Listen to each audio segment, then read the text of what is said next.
Hello, I'm InterPixel. Welcome back to another video on my channel. Today this is going to be episode 1 of my 3-part series on how to create this cool Iron Man HUD looking effect. Now this was just a quick thing just before this tutorial, and so I'm probably going to be ending up making something looking much cooler than this. This is a base thing to get off.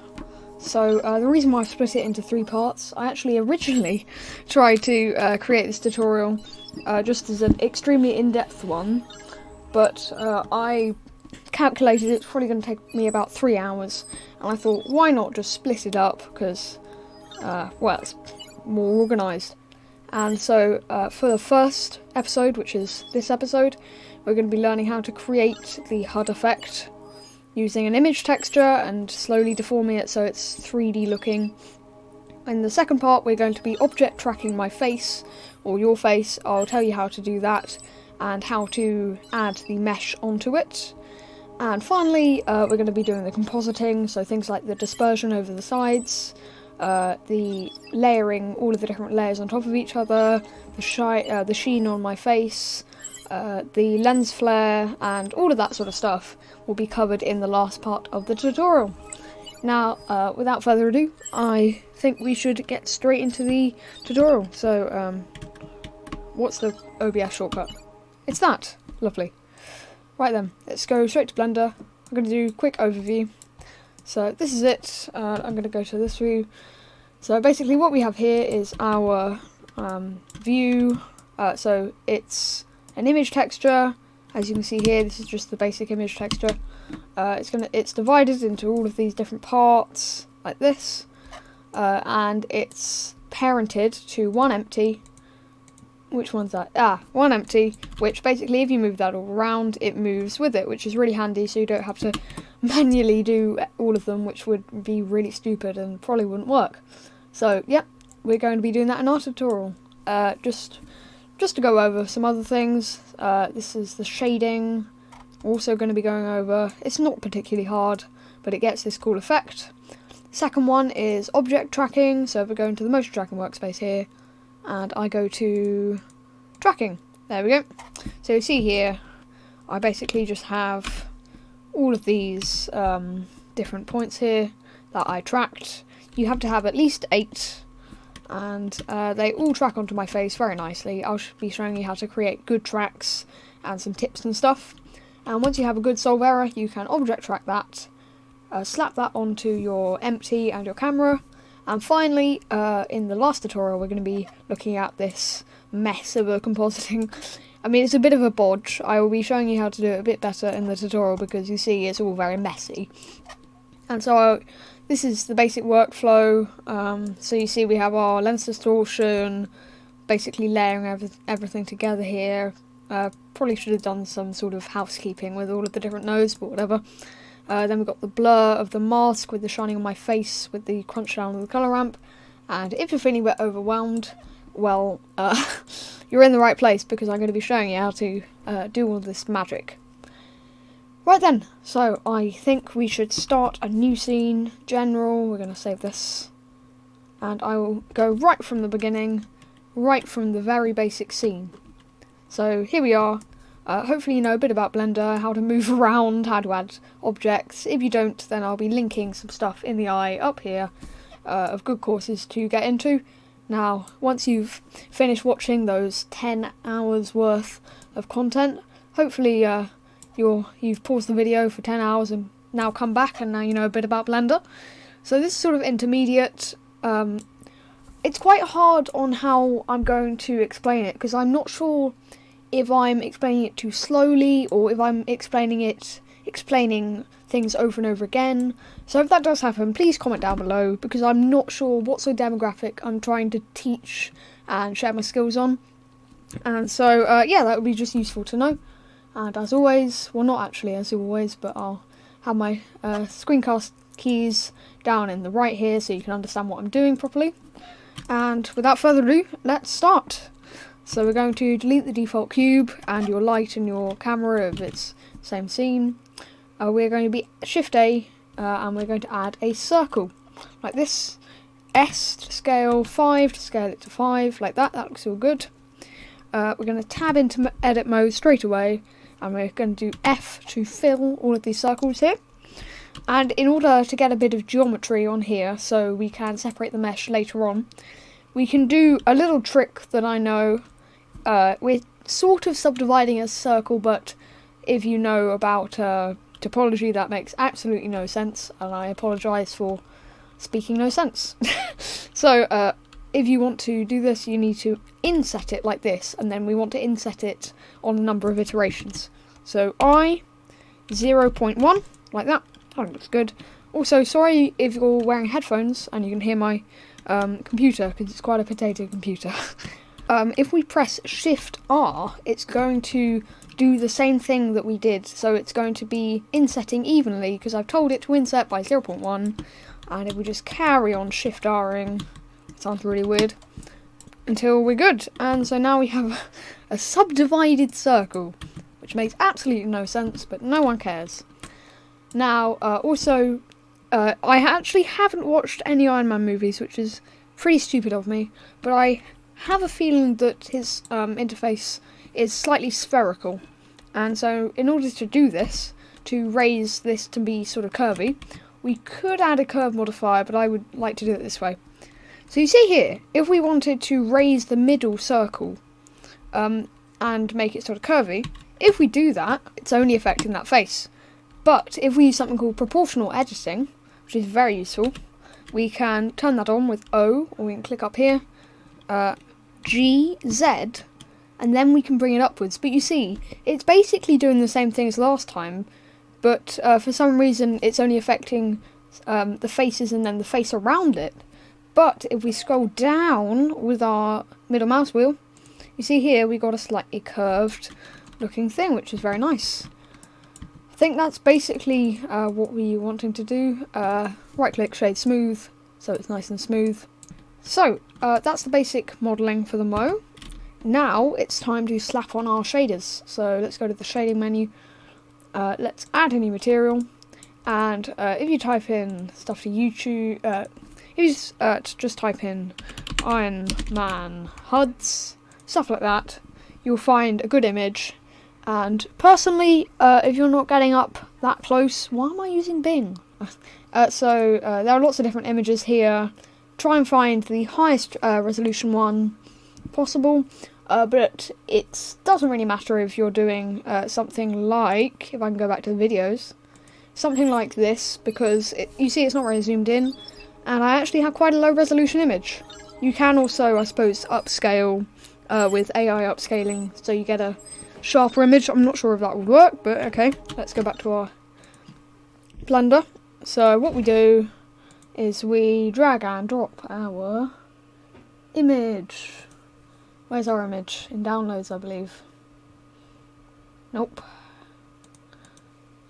Oh, that's fine, we can just download it again. I believe it was this image, and obviously I'm not allowed to share it in the description because that's copyright. So unless you're doing something commercially, then you can just use this is fine. And we're going to drag and drop it in, or add an image texture.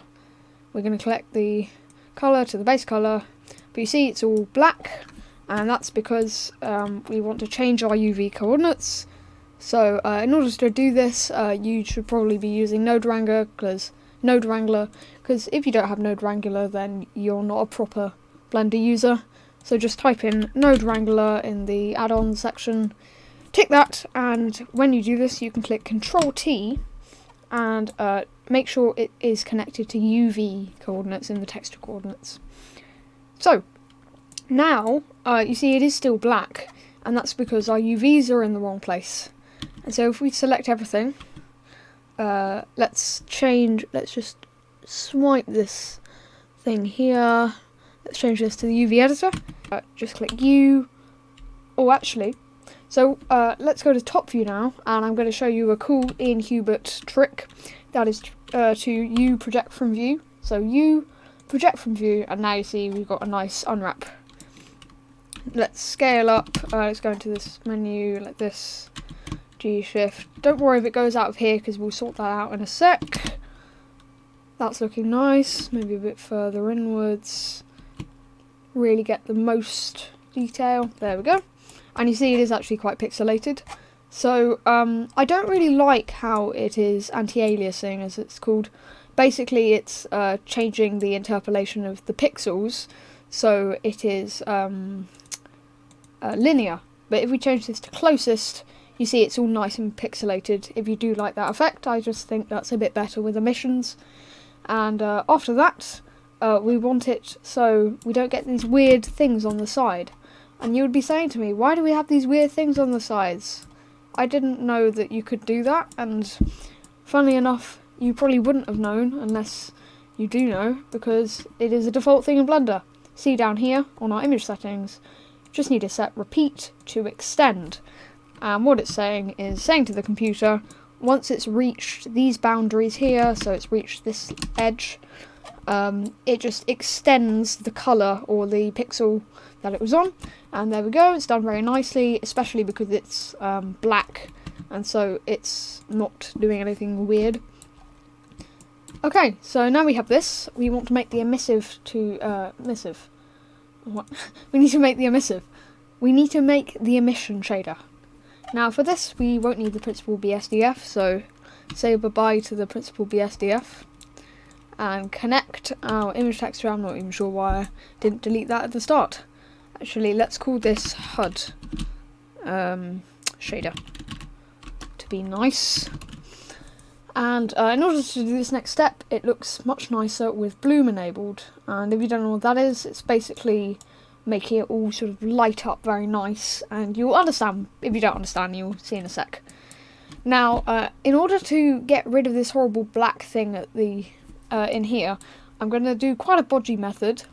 And if you actually want to be clever, you could make a transparent material in Photoshop or your favourite editing program, import it into Blender, and do some funny nodes, and you'll be able to do it.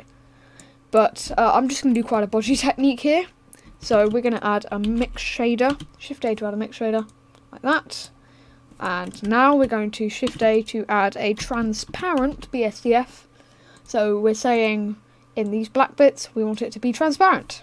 And why not Shift A, add an emission, and put that between our image and the mix shader. That's looking nice. Let's set that strength to 10. Now you see we've got this nice bloom. In the bloom settings, let's make the radius a bit bigger and the intensity a bit bigger.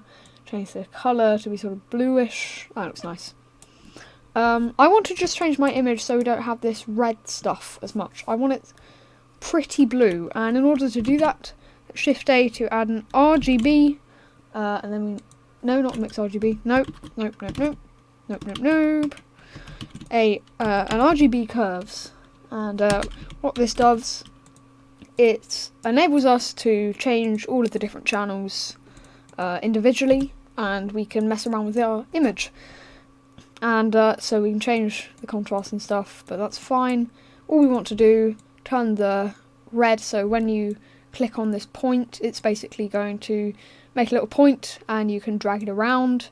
So this is a linear interpolation. Underneath this means lower. On top of this is higher, so we want a lower red. Green isn't that bad. We want slightly less green, and we want to boost the blue. So you see, we still have that sort of nice red thing, but most of it is blue, and that's what I want. Now then, if we set this completely to 1, you see everything is black, and that means the transparent BSDF is working. If we set it completely to 0, that's exactly what you want the image to be. But we need to find out a way of changing the way of the factor, so the transparent BSDF is only in the black areas. And InterPixel is going to be very bodgy. There is better ways of doing this. There are certainly better ways of doing this. But if you click N on the properties, go down to blend mode, change to alpha blend, and then drag it up so it's almost at the end. That's what he's going to say. That's how he did it in the... skip back to it again. That's how he did it in this. He literally didn't even... Why am I speaking third person? I have no idea. So let's go back. Sorry to interrupt the tutorial. This is InterPixel from the future editing this, and I realised that if you have, the reason why this effect is working is because if you think about it, with emissions, if you have a black emission, that is not going to make any light, because black is, it's just general. If you have a white, then it's going to be very bright, but if you have black, it's not going to emit anything at all. And the reason why this works with emissions is because my background is black, and I slide the factor up so much, what it's doing is it's actually just getting rid of the portions of the black, because they're not emitting anything. And so that's the reason why it works. And so make sure you have either a black background or a transparent background, which I will show you how to set up in a future tutorial. And in order, so we don't get this weird like HDRI blurry thing, so we don't want it, just go down to film in the render properties, click transparent, and now if we go to render view, we get this transparent looking image, which is only because this is very high. Make sure not to set it to 1, because then everything's transparent. But I think probably 0.095. Oh no, sorry. 0.995. Is that too much? 0.855. There we go, that's nice. And so you see it's oh no, that's too much. We need that to be there. So now it's basically blending in with the background, and you wouldn't be able to tell. Let's set the strength to 50 now. That looks nice. And so now we have this cool shield. And now you'll be saying, well, if we did animate it so it was going around, it would still be a flat surface, and then there would be no point in doing it in Blender. You could just do it in After Effects or any sort of program. And actually, the reason why I got this inspiration, I was watching Film Right's video up in the eye here about how to create the HUD effect in After Effects, and I found it was pretty difficult. Whether in Blender you have much more control, and this is my opinion, you have much more control, and yeah, so that's why I wanted to do it in Blender. But as I was saying, I was watching another video by Cinecom.net, which is a great channel that you should check out in the eye, and they did the same thing for a challenge. And then Yannick was one of the contestants, and he made it look really bad because it was literally just one surface in After Effects. There was no 3D element to it, and he ended up losing, I think. Or was it the other one? I don't really care. But that's the reason why you want to use Blender, because you have much more control, and also it's much easier to make 3D objects, because that's what Blender's known for. Now, I think I've gone on for too long. So let's start making the 3D. So we're going to click on, we're going to go to the top view, and we're going to basically just start cutting out bits of our mesh, separating them, putting them slightly a bit further up, parenting them all to the mesh, ready for our next episode. So in order to do this, just click tab, and we're going to use the knife tool, which is K. Just as a bit of an introduction, if you don't know what I'm talking about, you basically click and drag, and once you're done with the mesh, with the cut, you can just click space, and it does it all nice for you. But don't do the dumb thing of right clicking, because it all goes, and that's when you rage quit the most. So I'm going to number 1, cut around the Iron Man figure. It depends how careful you want to be. I may actually plug in my graphics tablet if I can be bothered, but I think it would be fine just using it with the mouse. So however careful you... oh shoot. And you can't Command Z in the knife tool, which is really annoying. But yeah, so just listen to a podcast or something, start cutting out all these points. I will put some nice music on, and there will be a time lapse.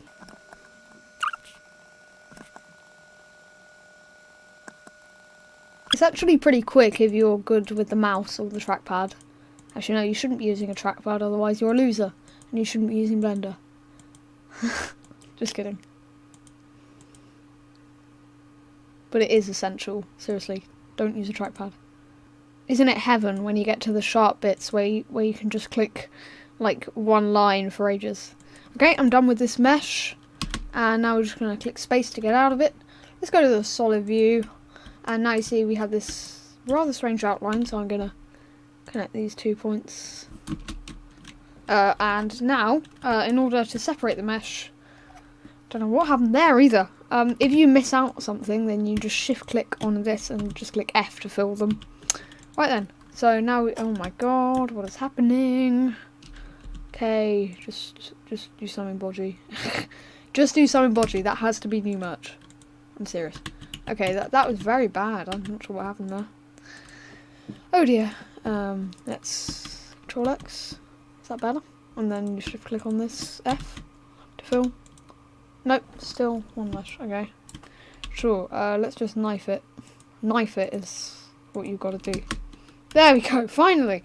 Okay, so once you've got your cool mesh thing here, click C to go to circle select, and then just hold and drag, and if you get mess up like this, just middle mouse button and it gets rid of it.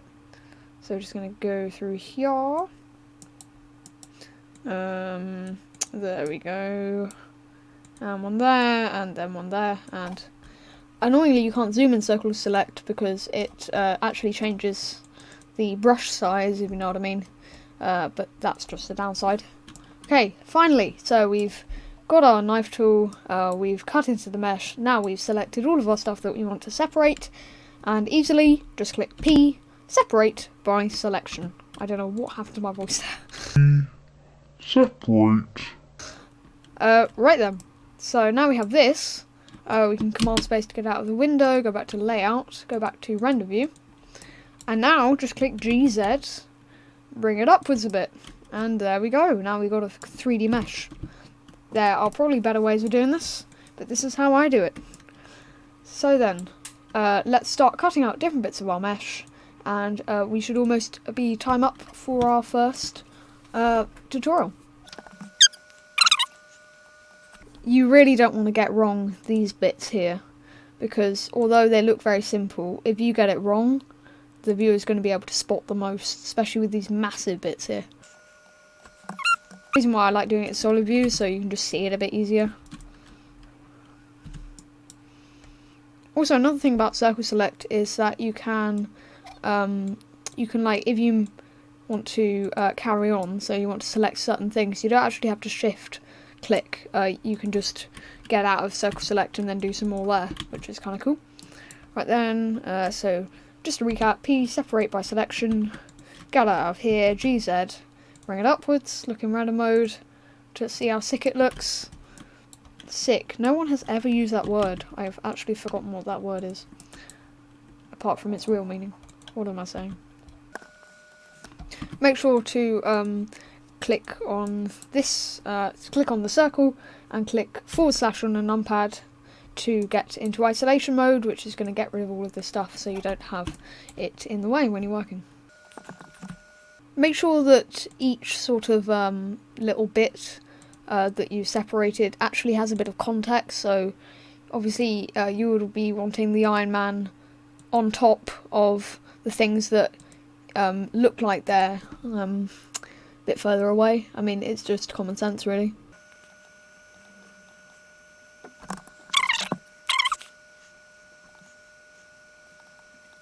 If you make this thing really small, it's basically just shift clicking but not having to shift click. I don't know what I'm saying. Right, there we go. Get out of isolation mode. GZ, bring it upwards slightly. Just carry on doing it. Oh, obviously you want the circle thing in the middle. That's essential. Ideally you probably want this at the start, at the closest bit to the camera, so you really want this to be the best of it. Another option, so you can actually make it completely vanilla with a reference image, is actually just using a curve and then converting it to a mesh and then filling it. Basically, what I'm saying is using this as a reference image, but then after just eyedropping all of the colours to make a replica of it, but it doesn't have all this pixelation, which would be quite useful. Right, just go into solid mode, C, circle select. If you have a nice thing like this, you can basically just click on this and it selects everything, which is lovely. There we go. Got all of them. P, separate by loose parts, and this time... Oh no, not loose parts, I'm an idiot. Dear me. P, separate by selection. And we want this very high up, so like that. I suppose we could actually give each thing a bit of geometry to make it look cooler. We'll do that at the end. And of course, what's good is that it's a transparent background, so the viewers aren't going to care as much because they won't see the sort of horrible black outlines, inconsistent outlines when you do it wrong, because it's just going to be transparent. The only bad thing is when you're actually cutting into the bit that you want to separate, and that's when it's noticeable.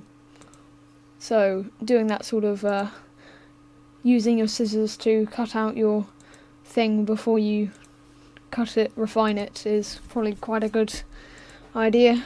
It's quite a relaxing thing to do. This is what I like, just sort of listening to a podcast. Oh, actually, this is a good time to recommend an amazing podcast by Blenderists. Blenderists, is that the right word? I have no idea.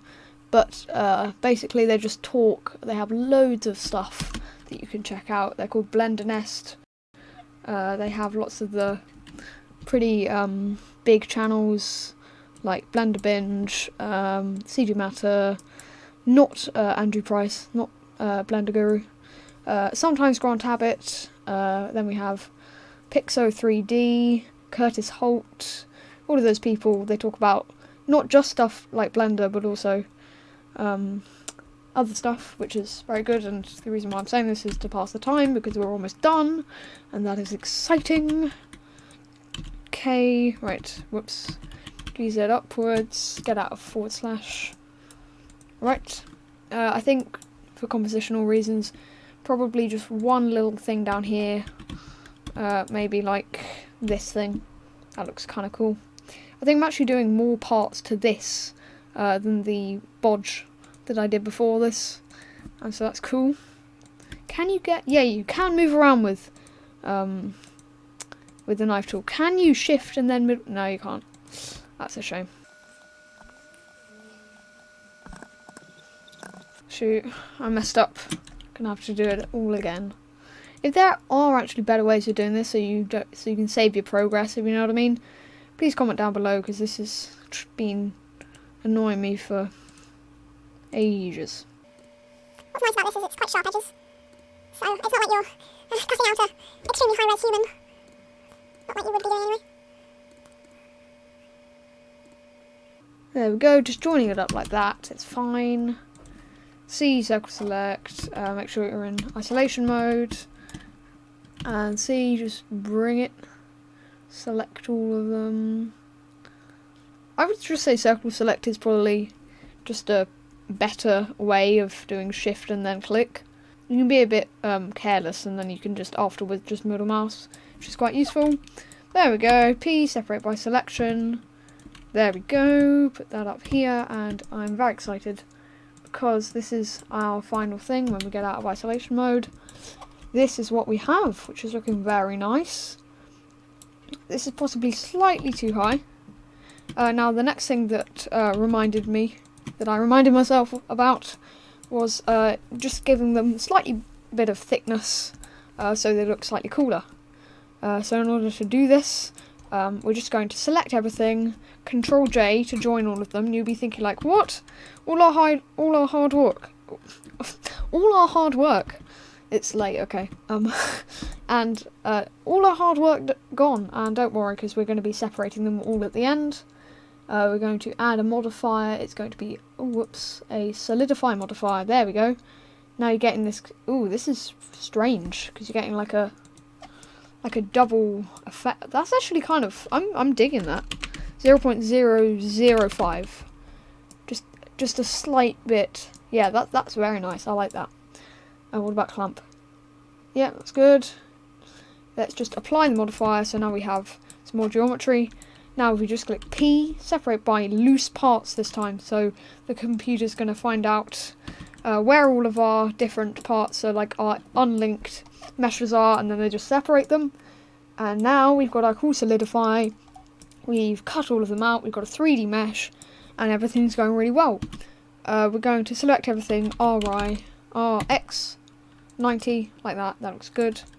Finally, we don't want to animate each one separately, and also there will be a problem with origins, but you won't need to worry about that.